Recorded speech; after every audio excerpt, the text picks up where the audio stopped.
Hello, thank you for tuning in to this video.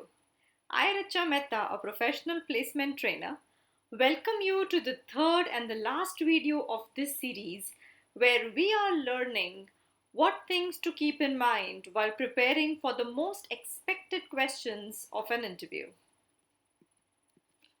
We are discussing a total of 12 questions in this series of 3 videos. We have already discussed 8 questions in our previous 2 videos. So let's start with discussing the remaining 4 in this one. We have identified these 12 areas as the key areas of preparation from where the answer to every such question can be framed. So we need to have well introspected data in these areas ready before we start framing the answers. Looking to the first question for today, why should we hire you? Now that's a tricky question.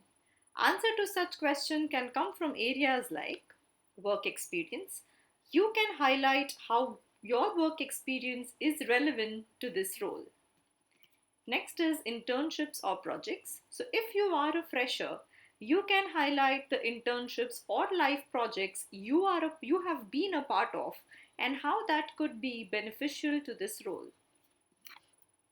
Academic. So how your strong academic background or the added certifications in your profile makes you a better fit for this role. Achievements. Here you can very well highlight your academic achievements, your extracurricular achievements, or your work experience achievements to show how better a candidate you are. Next is strengths. So you can very well highlight your technical strengths or your personality strengths to show yourself a better candidate. Next question. What do you think will be the reason if you are not selected? Or another way of asking this would be, why should we not hire you? That's a pretty tricky question. Answer to this can come from, again, your work experience. So maybe your work experience is not as relevant to the role as it should be. You can mention that point. Academics. So sometimes companies have few criteria to be met by the candidate.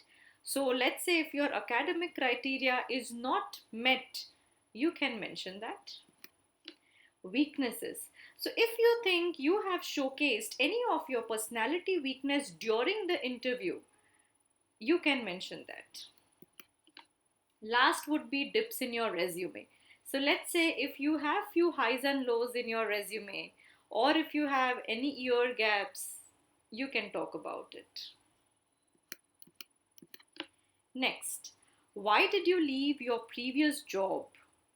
So now answer to this question can come from academics or certifications. So let's say if you are looking forward to pursue some certifications which needed your full-time attention, you can mention that reason.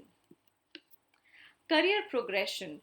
You can here talk about your short-term goals and your long-term goals and how the career progression in the previous organization did not fit well with your expected career journey and how this organization will help you fulfill your dreams.